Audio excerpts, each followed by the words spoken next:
ചട്ടമ്പി കല്യാണി. രചന ദിയ ദേവേന്ദു. അവതരണം ഷാഹുൽ മലയിൽ. എഡിറ്റിംഗ് ഷിരീജ് പൂനൂർ. നിർമ്മാണം PNR ക്രിയേഷൻസ്. രാവിലെ ഓഫീസിലെത്തിയ ബാലേട്ടൻ നേരെ പോയത് ആർക്കിടെക്ചർ ഹെഡിനെ കാണാനാണ്. ബാലേട്ടന്റെ കമ്പനി കൺസ്ട്രക്ഷൻ എഞ്ചിനീയറിംഗ് വർക്ക്സ് ആണ് ചെയ്യുന്നത്. കമ്പനിയിൽ തന്നെ ആർക്കിടെക്ചറൽ ഇന്റീരിയർ ഡിസൈൻ തുടങ്ങിയ അനുബന്ധ ഡിപ്പാർട്ട്മെന്റുകൾ ചെറിയ രീതിയിലുണ്ടെങ്കിലും പ്രധാനമായിട്ടും അതിന് അവർ മറ്റു കമ്പനികളുമായി ചേർന്ന് പ്രവർത്തിക്കാറാണ് പതിവ്. എല്ലാവരും വിശ്വസ്തരാണ്. അവർക്കിവിടെ ഓഫീസുണ്ട്. അവരുടേതായ വർക്കുകളാണ് അവർ ചെയ്യുന്നത്. ഒന്നിച്ച് ചെയ്യേണ്ട വർക്ക് വരുമ്പോൾ മീറ്റിങ്ങിനും മറ്റുമായി എളുപ്പത്തിനാണ് ഇങ്ങനെ ഒരു സംവിധാനം. ദേവാ. വാതിൽ തുറന്ന് അനുവാദം പോലും ചോദിക്കാതെ അകത്ത് കയറിയ ബാലൻ മേശയിൽ തലവെച്ചെടുക്കുന്ന ആളെ നോക്കി വിളിച്ചു. ആളെ മനസ്സിലായല്ലോ അല്ലേ? അതിന് നമ്മുടെ ഫുഡ് ലവർ ദേവേട്ടൻ, പെണ്ണിന് പകരം ഫുഡിനെ പ്രണയിച്ചവൻ. രണ്ടുപേരും 2 വർഷക്കാലമായി ഒന്നിച്ച് ബിസിനസ് ചെയ്യുന്നു. അതിലുപരി വളരെ അടുത്ത സുഹൃത്തുക്കളുമാണ്. 2 വർഷം മുമ്പ് ഒരു ബിസിനസ് മീറ്റിൽ വെച്ചാണ് ബാലൻ ദേവനെ കാണുന്നത്. അന്ന് തുടങ്ങിയ അടുപ്പം കുടുംബങ്ങളിലേക്കും വളർന്നു. ദേവന്റെ കമ്പനി ഒഴിച്ച് ബാക്കിയെല്ലാ പാർട്ട്നേഴ്സും പുതിയ പിള്ളേരാണ്. എക്സ്പീരിയൻസ് ഇല്ലാത്ത ഒരു ജോലി പോലും കിട്ടാത്ത നാട്ടിൽ പഠിച്ചിറങ്ങുന്ന ചെറുപ്പക്കാർക്ക് വലിയൊരു സപ്പോർട്ടാണ് ബാലേട്ടൻ കൊടുക്കുന്നത്. ബാലന്റെ വിളി കേട്ട് അയാൾ തലയുയർത്തി നോക്കി. ആ ബാല, താനിപ്പോ വന്നു? ഞാനിപ്പോ വന്നേ ഉള്ളൂ. തനിക്കൊന്നിനും വയ്യായിക മറ്റോ ഉണ്ടോ? ഏയ് ഒന്നുമില്ലടാ. അങ്ങനെ എനിക്ക് തോന്നിയില്ലല്ലോ. ഇന്നലെ ഞാൻ നിന്നെ കാണാൻ വന്നിരുന്നു. അപ്പൊ നീ ലീവാണെന്ന് അറിഞ്ഞു. ഇന്നിപ്പോ അത്ര പന്തിയില്ലാത്തൊരു കിടപ്പും മുഖഭാവും. എന്താ പ്രശ്നം? എടാ, അത് നിനക്കറിയാലോ, കാശിയുടെ കാര്യം. ഇത്ര നാൾ വീട്ടിൽ വരാതെ ഊരി തന്നെ നടക്കാനുള്ള പരാതി മാത്രമേ ഉണ്ടായിരുന്നുള്ളൂ. പക്ഷെ ഇപ്പം അറിയാൻ കഴിഞ്ഞ് അവൻ അമേരിക്കയിലേതോ കമ്പനിയിൽ ജോലിക്ക് പോകുന്നു എന്നാ. അതിനെന്താടാ, അതവൻ്റെ കാരിയറിന് നല്ലതല്ലേ? കുറച്ച് നാൾ കഴിഞ്ഞ് ഇങ്ങ് വന്ന് ഇവിടെ വല്ല ബിസിനസ്സും ചെയ്യാനായിരിക്കും. ഞാനും അങ്ങനെ തന്നെ ആദ്യം വിചാരിച്ച്. അന്ന് കൺഫേം ചെയ്യാനാണ് ഞാൻ ഇന്നലെ ലീവ് എടുത്ത് പോയത്, അവൻ്റെ ഫ്രണ്ട്സിനെ കാണാൻ. അവർ പറഞ്ഞ് എന്നെ ശരിക്കും ഞെട്ടിച്ച് കളഞ്ഞു. എന്തേ? ജോലി മാത്രമല്ല, അതിലൂടെ അമേരിക്കൻ സിറ്റിസൺഷിപ്പാണ് അവർ ലക്ഷ്യമിട്ടിരിക്കുന്നതെന്ന്. അവിടെ സെറ്റിലാവാനാ അവൻ ആഗ്രഹിക്കുന്നതെന്ന്. അത് പറഞ്ഞു കഴിഞ്ഞതും അയാളുടെ കണ്ണുകൾ നിറഞ്ഞു വന്നു. ബാലന് മുഖം കൊടുക്കാതെ അയാൾ ദൂരേക്ക് മിഴികൾ നട്ടിരുന്നു. നീ അവനോട് സംസാരിച്ചില്ലേ? അതിന് അവൻ ആകെ ഒരു തവണ ആ ഫോൺ എടുത്ത്.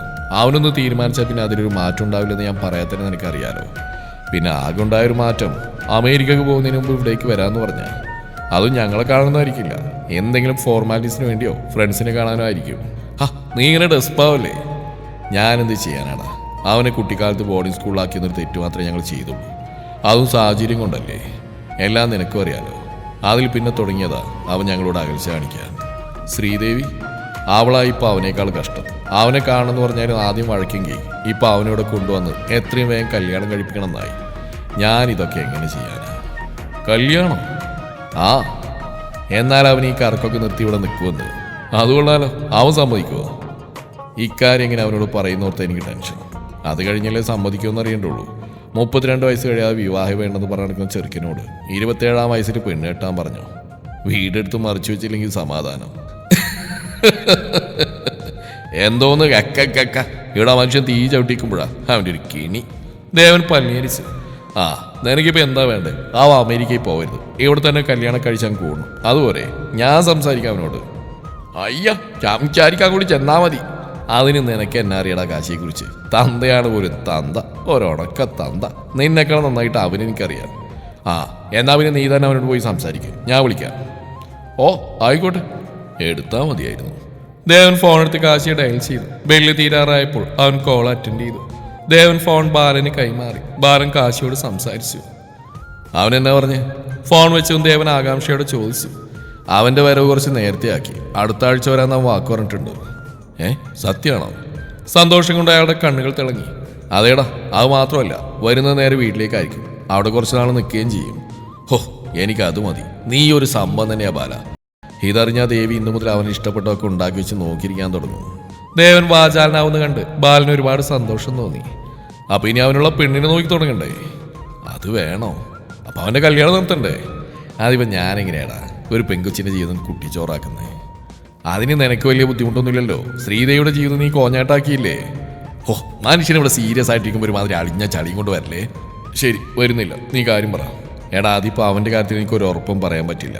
കല്യാണം കഴിഞ്ഞ് ഇവൻ ഇങ്ങനെയൊക്കെ ആണെങ്കിൽ ആ കുട്ടിയോട് ഞാനിത് സമാധാനം പറയും. അതിന് വിവാഹം കഴിയുമ്പോൾ ഒരു മാറ്റം വന്നാൽ പോരെ? അതിപ്പോൾ എങ്ങനെ വരാനാ? അവനെ വരച്ചവരിൽ നിർത്താൻ പറ്റിയൊരു പെൺകുട്ടി കിട്ടണ്ടേ? അതിന് പറ്റിയൊരു പെൺകുട്ടിയെ ഞാൻ പറഞ്ഞുതരാം. അതാരാടാ? കല്ലു. നമ്മുടെ കല്ലുവോ? അതിനവൾ കുഞ്ഞലേടാ. കല്യാണ പ്രായക്കായോ?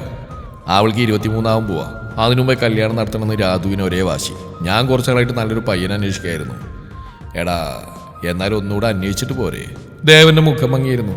നീ കൂടുതലൊന്നും ചിന്തിക്കേണ്ട ദേവ. ഞാൻ പറഞ്ഞില്ലേ, അവൻ എനിക്ക് നന്നായിട്ട് അറിയാം. അതുകൊണ്ടാണ് ഞാൻ തന്നെ ഇങ്ങനെ ഒരു പ്രപ്പോസൽ മുന്നോട്ട് വെച്ച്. ആ ഒരു നല്ല മാച്ചായിരിക്കും, നീ നോക്കിക്കോ.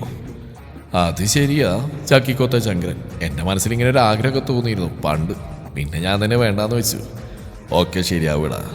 എന്നാലേ നീ കല്ലൂരിനോട് രാധികയോട് ആലോചിച്ചിട്ട് പറഞ്ഞാൽ മതി. അങ്ങനെയാട്ടെ, ഇപ്പം എല്ലാത്തിനും ഒരു പരിഹാരമായില്ലേ. ഇനി നീ ഈ പ്രോജക്റ്റ് ഒന്ന് റെഡിയാക്ക്.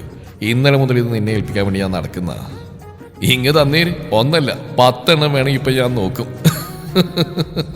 എന്തായാലും അത് നിന്റെ അഭിപ്രായം? എനിക്ക് 101 വട്ടം സമ്മത ബാലേട്ട. അവരെല്ലാവരെയും നമുക്ക് നന്നായിട്ട് അറിയാലോ. ഇതിൽ നല്ലൊരു ബന്ധം അവൾക്ക് കിട്ടാനില്ല. എനിക്ക് സന്തോഷമായി. ഞാൻ ഇപ്പൊ തന്നെ എൻ്റെ വീട്ടിലേക്ക് വിളിച്ചു പറയട്ടെ. നീ തിരക്കൂട്ടല്ലേ. ആദ്യം ഞാൻ കല്ലൂരിനോട് സംസാരിക്കട്ടെ. അവൾക്ക് സമ്മതമാണോന്ന് അറിഞ്ഞിട്ട് പോരെ ബാക്കി. അത് ശരിയാ, പക്ഷെ അവള് നമുക്കറിയില്ല ഏട്ടാ. നമ്മളറിയാത്ത എന്തെങ്കിലും അവൾക്കുണ്ടോ? അതൊക്കെ ശരി തന്നെയാ. എന്നാലും പെൺകുട്ടികളുടെ മനസ്സല്ലേടി. ഇന്നത്തെ കുട്ടികൾക്ക് വിവാഹത്തെക്കുറിച്ചും ജീവിത പങ്കാളിയാവാൻ പോകുന്ന ആളെക്കുറിച്ചും വ്യക്തമായിട്ടുള്ള ധാരണകളുണ്ട്. എപ്പോൾ കല്യാണം കഴിക്കണം, അതെങ്ങനെ വേണം, പാർട്ട്ണർക്ക് വേണ്ട ഗുണഗണങ്ങൾ, അങ്ങനെയല്ല. പിന്നെ ഇത് നമ്മുടെ കാലം എന്നല്ലല്ലോ. പന്തലിൽ വെച്ച് പരസ്പരം കാണാൻ അവളാണ് ജീവിക്കേണ്ടത്. അവൾ തന്നെ തീരുമാനിക്കട്ടെ. ആയിക്കോട്ടെ. എനിക്ക് വേറെ സംശയം ബാലേട്ടാ. രാധു പാത്രം കഴുകുന്നതിനിടെ ബാലേട്ടനെ തിരിഞ്ഞു നോക്കി ഒരു കള്ളച്ചിരിയോടെ. എന്താ? അല്ല, കല്യാണം കഴിഞ്ഞ അവള് പോയാ നിങ്ങൾ എങ്ങനെ രാത്രി ഉറങ്ങും? അതിനെന്നാ, എൻ്റെ ഉറക്കം കൊണ്ടൊന്നല്ലല്ലോ അവള് പോകുന്നേ. കല്ല് വന്നു തോന്നുന്നു. ഞാനവിടെ ചെല്ലട്ടെ. രാധുവിന് മുഖം കൊടുക്കാതെ ബാലേട്ടൻ അവിടെ നിന്ന് പോയി. രാധു ചിരി കടിച്ചു പിടിച്ച് നിന്നു. കല്ല് വരുമ്പോൾ അവളെ കാത്ത് അച്ഛൻ ഹാളിൽ തന്നെ ഉണ്ടായിരുന്നു. ഏതൊരു ഡൈനിങ് ടേബിളും. നീ എന്താടി പാടത്ത് കിടക്കാൻ പോയിട്ട് വന്നാണോ? ഇത് എന്നാ കോല നോക്കിയേ രാധു. ബാലേട്ടൻ എന്താ ഇന്ന് നേരത്തെ? ഓഫീസിൽ പണിയൊന്നുമില്ലേ? ഞാൻ പണിയൊക്കെ തീർത്തിട്ടാ വന്നിരിക്കുന്നേ. ഓ ഇതാണോ? ഇവിടെ ഇന്നും ഇങ്ങനത്തെ ഞാൻ മനുഷ്യ വരുന്നേ. നിങ്ങൾ നേരത്തെ വരാത്തോണ്ട് കാണാത്തെ. അടുക്കളയിൽ നിന്ന് കല്ലൂരിന് 2 പറയാൻ കിട്ടിയ അവസരത്തിന് ഓടി വന്ന രാധു നിരാശയിൽ തിരികെ മടങ്ങി. നീ ഒന്ന് ഫ്രഷ് ആയിട്ട് വാ, ഒരു കാര്യം പറയാനുണ്ട്. എന്താ? എന്റെ ചക്കനെ കണ്ടുപിടിച്ചോ? ബാഗറിട്ട് മുറിയിലേക്ക് പോകുന്ന വഴിക്ക് അവൾ വിളിച്ചു ചോദിച്ചു. കിട്ടി. പോയ വഴി കല്ലൊന്ന് സ്റ്റെക്കായി. അതേ അവസ്ഥയിലാണ് യദു. കുളിച്ചിട്ട് വന്നാലേ പറയും. അവൾ ഇപ്പോൾ ഓടി വരുമെന്ന് അറിയാവുന്നതുകൊണ്ട് ബാലേട്ടൻ തിരിഞ്ഞു നോക്കാതെ പറഞ്ഞു. അത് കേട്ട് കല്ലു മനസ്സിലോടെ മുറിയിലേക്ക് പോയി. വേഗം തന്നെ ഒരു കുളിയും ബസ്സാക്കി അവൾ ഓടി വന്നു. രാധ അവൾക്ക് ചായ ഉള്ളിവടയും കൊടുത്തു. കാര്യം എന്താണെന്നറിയാതെ അവൾ ഇരുന്ന് ഞെരിവരി കൊള്ളുന്നുണ്ട്. ബാലനും രാധുവിനും ചിരി വരുന്നുണ്ടായിരുന്നു. ഏതോ എല്ലാവരെയും മാറി മാറി നോക്കിയിരുന്നു. കഴിച്ചു കഴിഞ്ഞതും ബാലൻ അവളെ വിളിച്ച് അടുത്തിരുത്തി. എന്താ പറയട്ടാ? ഒന്ന് വേഗം പറ. അത് മോളെ, ഞങ്ങൾ നിനക്കൊരു ചെറുക്കനെ കണ്ടുപിടിച്ച്. കല്ലു ഞെട്ടിയിരിക്കുകയാണ്. അതുകൊണ്ട് ബാലൻ തുടർന്ന്. നിനക്കറിയാവുന്ന ആളുകളാ. നമ്മുടെ ദേവന്റെ മകൻ ജഗ്ഗുവോ. കുരിപ്പിന്റെ അറച്ചിനി പഞ്ചായത്തിൽ ആരും കേൾക്കാൻ ബാക്കിയില്ല. ഒന്നും ഞെട്ടുന്നതിന് ഇത്രക്ക് ബാസുള്ള സൗണ്ട് എഫക്റ്റ് ഇടുന്ന എന്തിനാ? ജഗ്ഗു അല്ല മോളെ, അവന് മൂത്തൊരാൾ കൂടിയുണ്ട് അവർക്ക്. കാശിനാഥ്. കല്ലും മിണ്ടുന്നില്ല. കാറ്റ് പോയോ എന്തോ. ഇനി ഈ ജന്മാൾക്ക് ഞെട്ടാൻ പറ്റുമോ എന്നാവോ. ഇപ്പൊ അത്രക്ക് ഞെട്ടിയിട്ടുണ്ട് പാവം. കല്ലു ഡീ. എന്താ? മോളവനെ കണ്ടിട്ടില്ലല്ലോ. കേട്ടിട്ട് പോലും ഇല്ല. അവനിവിടെ ഇല്ല. അവൻ വരുമ്പോ അവര് പെണ്ണുകാണലിന് വരുന്നുണ്ട്. അത് കഴിഞ്ഞിട്ട് മോൾ എന്താ വേണ്ടതെന്ന് പറഞ്ഞാൽ മതി. ഞങ്ങൾക്ക് ഇഷ്ടമായി. ഇനി നിന്റെ സമ്മതമാണ് വേണ്ടത്. നിനക്ക് സമ്മതമാണെങ്കിലും മുന്നോട്ട് പോകുന്നുള്ളൂ. ഇല്ലെങ്കിൽ വേറെ നോക്കാം. എല്ലാ അച്ഛൻ്റെയും അമ്മയുടെ ഇഷ്ടത്തിന് വിടാൻ നിൽക്കേണ്ട കേട്ടോ. രാധു കൂട്ടിച്ചേർത്തു. കല്ലൊരു പാവയെ പോലെ തലയാട്ടി. അവൾക്ക് ചിന്തിക്കാൻ സമയം കൊടുത്തിട്ട് അവരെല്ലാം ഓരോ വഴിക്ക് പോയി. കുറച്ചു നേരം കഴിഞ്ഞ് എന്തോർത്ത് കല്ലു ഫോൺ എടുത്ത് പെട്ടെന്ന് മുറ്റത്തേക്ക് ഓടി. അവൾ ആരെയോ കാര്യമായി വിളിക്കുന്നുണ്ട്, പക്ഷെ കിട്ടുന്നില്ല. നിങ്ങൾ വിളിക്കുന്ന സബ്സ്ക്രൈബർ ഇപ്പോൾ ഒരു കോളും സ്വീകരിക്കില്ലെന്ന് 2-3 തവണ കേൾക്കുമ്പോൾ നമുക്ക് തോന്നുന്നൊരു വികാരമില്ലേ? അതാണിപ്പോൾ അവളുടെ മുഖത്ത്. എന്നിട്ട് അവൾ തളർന്നില്ല. വീണ്ടും ശ്രമിച്ചുകൊണ്ടിരുന്നു. പിന്നെ എപ്പോഴും ആ കോൾ അറ്റൻഡ് ചെയ്യപ്പെട്ടു. ഹലോ ഡാ കള്ള പട്ടിച്ചേട്ട നായിന്റെ മോനെ. ഇപ്പൊ നമ്മൾ വിചാരിക്കും ഫോൺ എടുക്കാൻ താമസിച്ചാണ് വിശേഷ പദങ്ങൾ ഉപയോഗിച്ചത്. എന്നാൽ അങ്ങനെയല്ല. ബാക്കി കേട്ടു നോക്കൂ. നിനക്കൊരു ചേട്ടനുണ്ടോ? ഗോവിന്ദൻകുട്ടി. കുട്ടി മിണ്ടുന്നില്ല. ആദ്യമേ ബോധം പോയെന്ന് തോന്നുന്നു. ഡാ നിന്നോടാ ചോദിച്ചേ. ചേട്ടനോ? ഭാഗ്യം, ചത്തിട്ടില്ല. ഒരെണ്ണുണ്ട്, പക്ഷെ അത് സത്യമായിട്ട് എൻ്റെ തെറ്റല്ലടി. അച്ചോടാ, അവനിപ്പോ കരയും. ആളെ മനസ്സിലായില്ലല്ലോ അല്ലേ? ജഗ്ഗു എന്ന് വിളിക്കുന്ന ജഗന്നാഥ്, ദേവന്റെയും ശ്രീദേവിയുടെയും 2ാമത്തെ പുത്രൻ. കല്ലുവിന്റെ പ്രായം. ആർക്കിടെക്ചർ ഫൈനൽ ഇയർ പഠിക്കുന്നുണ്ടോന്ന് എനിക്കറിയില്ല. ആ പേരും പറഞ്ഞാണ് കോളേജിൽ പോകുന്നത്. എന്നിട്ട് എന്താ നീ ഇതുവരെ എന്നോട് പറയാഞ്ഞേ? അതിന് നമ്മുടെ അച്ഛന്മാർ ഫ്രണ്ട്സായിട്ട് 2 വർഷം. അതിൽ നമ്മൾ തമ്മിൽ ആകെ 1-2 കണ്ടിട്ടുള്ളൂ. എപ്പോൾ കണ്ടാലും നീ ആർക്കിട്ടിലും പണിയുന്ന കാര്യമില്ല പറയുന്നത്. പിന്നെ ഇതൊക്കെ എപ്പോൾ പറയാനാണ്? അല്ല, യദുവിനറിയാലോ. അപ്പൊ ഞാൻ മാത്രമേ ഉള്ളല്ലേ അറിയാത്തത്? എടി, അതിന് നീ വീട്ടിൽ വന്നിട്ടില്ലല്ലോ. എന്തായാലും അറിഞ്ഞേനെ. അവൻ അങ്ങനെ അറിഞ്ഞ. ഇവിടെ മുഴുവൻ ഏട്ടൻ്റെ സാധനങ്ങളാ. അല്ല, നീ ഇപ്പം ഇതിനെ ഏട്ടനെ കുറിച്ച് ചോദിക്കുന്നേ? അതോ നമ്മുടെ വീട്ടുകാർ എന്നെ നിന്റെ ചേട്ടനെ കൂടി കെട്ടിക്കാനുള്ള പ്ലാനില്ല. സത്യം? എന്തേ? അല്ലടി ഞാനിതെന്നെ നടക്കാത്ത സ്വപ്നമായിരിക്കുന്ന വിചാരിച്ച്. നീ എന്തൊക്കെ ഈ പറയുന്നേ? അതേടി, നിന്നെ ആദ്യം കണ്ടപ്പോൾ തന്നെ നീ എൻ്റെ ഏട്ടൻ്റെ ഭാര്യ അടിപൊളിയായിരിക്കും എനിക്ക് തോന്നിയതാ. പിന്നെ ഞാൻ മാത്രം വിചാരിച്ചിട്ട് കാര്യമില്ലല്ലോ, അതുകൊണ്ടൊന്നും ആരോടും പറഞ്ഞില്ല. പക്ഷെ ഇപ്പൊ അത് നടക്കാൻ പോകില്ലേ, അതുകൊണ്ട് പറഞ്ഞ. നടക്കില്ലെന്ന് കണ്ടറിയണം. ആദ്യം നിന്റെ ഏട്ടൻ ലാൻഡ് ചെയ്യട്ടെ. ഓ, ഫോൺ വെച്ച് ഓടിച്ചെന്ന് അച്ഛനെ കെട്ടിപ്പിടിച്ചു. എന്നാണ് ചെറുക്കാൻ മനുഷ്യനെ മേത്തേക്ക് കയറുന്നത്. അച്ഛാ, ഏട്ടന്റെ കല്യാണം നടത്താൻ പോവാണോ? ആ, അങ്ങനെയൊക്കെ ഞങ്ങൾ ആഗ്രഹിക്കുന്നുണ്ട്. അല്ല, നിന്നോട് ഇതാരാ പറഞ്ഞേ? എന്നെ കല്ലു വിളിച്ചിരുന്നു. എന്നിട്ട് കല്ലുമോൾ എന്താടാ പറഞ്ഞേ? ദേവിക്ക് ആകാംക്ഷയായി. ഒന്നും പറഞ്ഞില്ല അമ്മ. ഏട്ടൻ വന്നിട്ട് നോക്കാന്നൊരു നിലപാട് അവൾക്ക്. കല്ലു നല്ല കുട്ടിയാ, എനിക്ക് ഉറപ്പാ ദേവേട്ട. അവൾക്ക് കാശിയെ മാറ്റിയെടുക്കാൻ പറ്റും. ദേവിയുടെ മുഖത്ത് സന്തോഷം പക്ഷേ ദേവനുണ്ടായിരുന്നില്ല. അവർക്ക് വേണ്ടി അയാളൊന്ന് ചിരിച്ചെന്ന് വരുത്തിയെങ്കിലും ഉള്ളിൽ ഒരുപാട് സങ്കടം ഉണ്ടായിരുന്നു. എന്തായാലും എനിക്ക് സന്തോഷമായി. അതെന്താ എനിക്ക് ഇത്ര സന്തോഷം? ഏട്ടൻ കിട്ടിയാ പിന്നെ എനിക്ക് കേട്ടാലോ. എങ്ങനെയുണ്ട്? ഒരെണ്ണം ഇട്ടെന്നാണ്ടല്ലോ, എഴിച്ചു വേടാ. മീശ പോലും മുളച്ചിട്ടില്ല, അവൻ കെട്ടാൻ നടക്കുന്നു. ആദ്യം സപ്ലില്ല നീ പാസ്സാവാൻ നോക്ക്. ഓ, എന്തു പറഞ്ഞാലും അവസാനം സപ്ലി കയറി പിടിക്കണം. ഞാൻ പോടും. ജഗ്ഗു പയ്യ അവിടെ നിന്നും വലിഞ്ഞു. ശ്രീദേവി രാവിലെ പാലെടുക്കാൻ മുന്നിലെ വാതിൽ തുറന്ന് തിണ്ണയിലേക്ക് ഇറങ്ങി. പാലെടുത്ത് തിരിച്ചു കയറാൻ തുടങ്ങിയവേ പോർച്ചിൽ കിടക്കുന്ന ഹിമാലയൻ അവരുടെ കണ്ണിൽ പെട്ടു. പിന്നെ ഒരൊറ്റ അലർച്ചയായിരുന്നു. സുഖനിദ്രയിലായിരുന്ന ദേവനും സ്വപ്നത്തിലേതോ ഹിന്ദി നടിയെ ഉമ്മവെക്കാൻ മുട്ടിയില്ലെന്ന് പറഞ്ഞ് നിന്ന ജഗ്ഗുവും അടുത്ത നിമിഷം തിണ്ണയിലെത്തി. എന്താ എന്താ രണ്ടുപേരും ദേവി നോക്കി ചോദിച്ചു. ദേവി അങ്ങനെ തന്നെ നിന്ന് പോർച്ചിലേക്ക് അയച്ചു കൂട്ടി. അവരും ചെറുതായി ഞെട്ടി. ദേവൻ അങ്ങോട്ടേക്ക് നടന്നു. ഇതിനാണ് അമ്മ ഇങ്ങനെ നിലവിളിച്ച്? പോടാ, എന്റെ കുഞ്ഞ് എവിടെയാണാവോ? അവരും ദേവന്റെ പുറകെ ഇറങ്ങി. അവരുടെ പുറകെ ജഗ്ഗു. പോർച്ചിന്റെ മൂലയിൽ ചുരുണ്ടു കൂടി കിടക്കുന്ന ഒരു രൂപത്തെ കണ്ട് ദേവൻ സ്തംഭിച്ചു നിന്നു. അയാളുടെ നിൽപ്പ് കണ്ട് ദേവി അയാൾ നോക്കിയിടത്തേക്ക് നോക്കി. മോനെ! ദേവി ഓടിച്ചെന്ന് അവനെ കുലുക്കി വിളിച്ചുകൊണ്ടിരുന്നു. ഉറക്കത്തിന്റെ ആലസ്യതയോടെ അവൻ എണീറ്റിരുന്നു. മോനെ കാശി, എവിടെയായിരുന്നടാ നീ?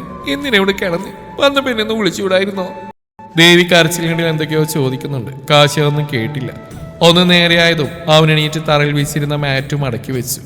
പൊതിച്ചിരുന്ന ഷീറ്റും തല വെച്ചിരുന്ന ട്രാവലിംഗ് ബാഗും എടുത്ത് അകത്തേക്ക് നടന്നു. ആരോടൊന്നും മിണ്ടിയില്ല, ആരുടെയും നേരെ നോക്കിയില്ല.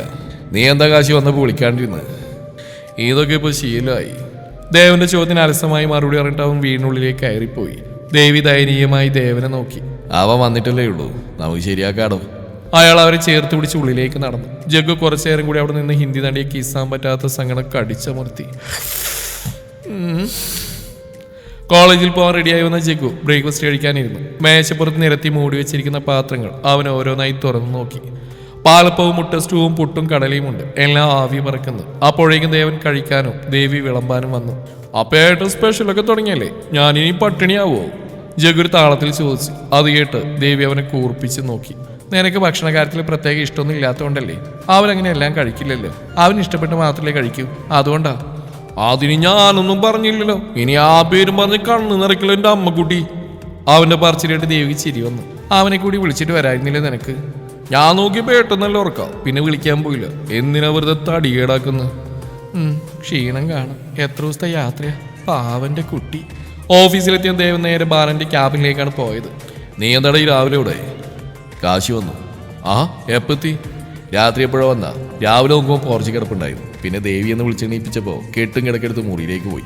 അവിടെ കിടന്നുറങ്ങുന്നുണ്ട്. ഞാൻ പോരുന്നവരെ എണീറ്റിട്ടില്ല. അവൻ ഉറങ്ങിട്ടടാ. നിനക്കെന്തോ ഒരു ആലോചന? അവനോട് കല്യാണക്കാരിങ്ങനെ പറയുന്ന ഓർത്താണോ? അവന് ഇഷ്ടമല്ലെങ്കിൽ പിന്നെ നിർബന്ധിക്കാൻ പോകണ്ടടാ. ഞാനും അങ്ങനെ തന്നെ ഓർത്തുകൊണ്ടിരുന്നത്. പക്ഷെ ഇന്നത്തെ അവൻ്റെ കോലവും പരിപാടിയൊക്കെ കൂടി കണ്ട് എനിക്ക് ആകെ അങ്ങ് പറഞ്ഞു കയറി. അവനിങ്ങനെ വിട്ടാൻ പറ്റില്ല, എത്രയും വേഗം കെട്ടിക്കണം. ആയി ശരി. ഒരച്ഛൻ്റെ രോദനം. അച്ഛൻ അപ്പുറത്തെങ്ങാനും പോയിന്ന് രോദിക്ക്. എനിക്കിവിടെ വേറെ പണിയുണ്ട്.